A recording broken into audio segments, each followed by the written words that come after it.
À tous mes chers compatriotes ajaxiens et ajaxiennes, je vous explique là, il y a vachement de contrôle, je vous l'ai dit, hein, parce qu'il y a 2 ou 3 jours on m'a contrôlé. On m'a palpé, on m'a fouillé. D'ailleurs, je vous donne des petits conseils parce que on sait jamais. D'ailleurs, on va s'entraider, on va se faire passer certaines informations. Je suis au bord de la plage, je suis dans ma voiture, je suis au téléphone comme ça, je fais un petit FaceTime avec des copines. Donc je vois un flash là qui arrive de ce côté, tac, je vous invite à sortir du véhicule. Donc déjà il m'invite. Donc bon, si je veux, je descends pas déjà. Parce qu'il a rien vu, il a rien aperçu de dangereux, donc j'ai le droit d'être dans ma voiture. Voilà. Ensuite je sors du véhicule et étant donné que je n'ai rien à me reprocher, donc on commence à me palper, à me faire enlever mes chaussures. C'est pour vous dire, hein, c'est délinquante, hein, alors qu'on n'a rien vu, on n'a rien trouvé. Ensuite, qu'est-ce qui se passe? Du coup, les 2 autres collègues font quoi? Ouvrent mes portes, ouvrent le coffre, commencent à fouiller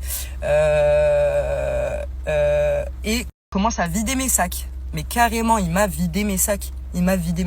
Là, j'explique au monsieur, je lui dis, vous m'avez même pas demandé l'autorisation. Et là, son collègue qui me dit, qu'est-ce que vous dites?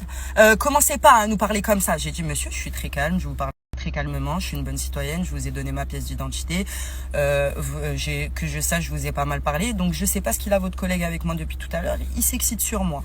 Donc, de là, il commence à sortir mes affaires de mon sac. Donc, je lui explique qu'il ne m'a pas demandé l'autorisation de fouiller dans mon sac. Déjà, c'est même pas une femme à la base. Donc, voilà, déjà, c'est un homme. Il se permet de fouiller dans mon sac. Et il a rien vu. Il n'a rien vu pour pouvoir fouiller dans mon sac. Parce que quand la police aperçoit quelque chose, là, ils ont le droit de justifier pour fouiller. Mais là, il ne peut pas justifier étant donné qu'il n'a rien vu. Ensuite, donc, il fouille dans mon sac. Je lui dis, écoutez, monsieur, j'ai des amis dans la police, je connais totalement mes droits. Donc là, quand tu leur parles comme ça, ils sont pas contents non plus parce que ça fait trop genre, voilà. Mais en fait, c'est pour lui dire, monsieur, vous m'avez pas demandé l'autorisation, mais comme j'ai rien à me reprocher, allez-y, fouillez. Donc, il fouille. Donc, c'est pour vous dire sur Ajaccio, du coup, maintenant, ils font les tests salivaires, ils vous contrôlent, ils vous arrêtent. Il y a des contrôles tout le temps, même si vous êtes sur la plage, dans votre voiture, ils vont venir. Ils vont vous contrôler. Voilà, donc je vous conseille à tous les fumeurs, si vous êtes des fumeurs, écoutez, descendez des voitures, tout simplement. Voilà.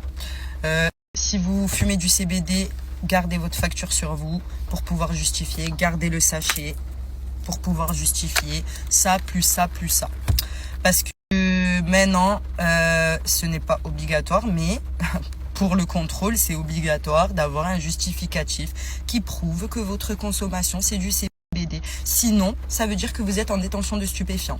Et même s'ils ne peuvent pas le prouver, parce que, attention, ils vous mettent une amende et du coup, ils peuvent même pas prouver que c'est du stup ou du CBD, mais il va quand même vous mettre l'amende. Alors ça, il n'a pas le droit. Ça, je vous le dis, il n'a pas le droit de vous mettre l'amende du moment où il ne peut pas le prouver que c'est du stup.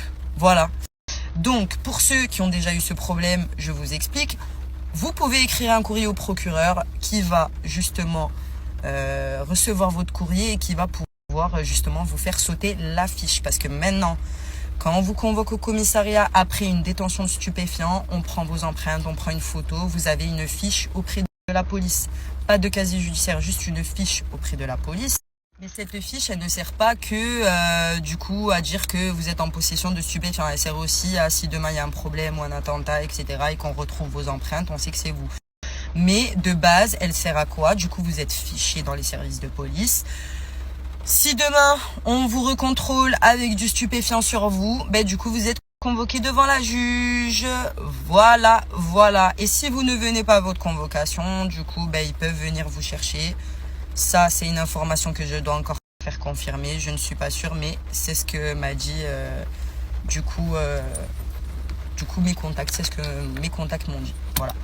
Donc, laissez-moi reprendre plus d'informations de mon côté. Je vous tiendrai informé de ce qui se passe. Mais en tout cas, Ajaccio, faites attention. Voilà. Donc, laissez-moi reprendre plus d'informations de mon côté. Je vous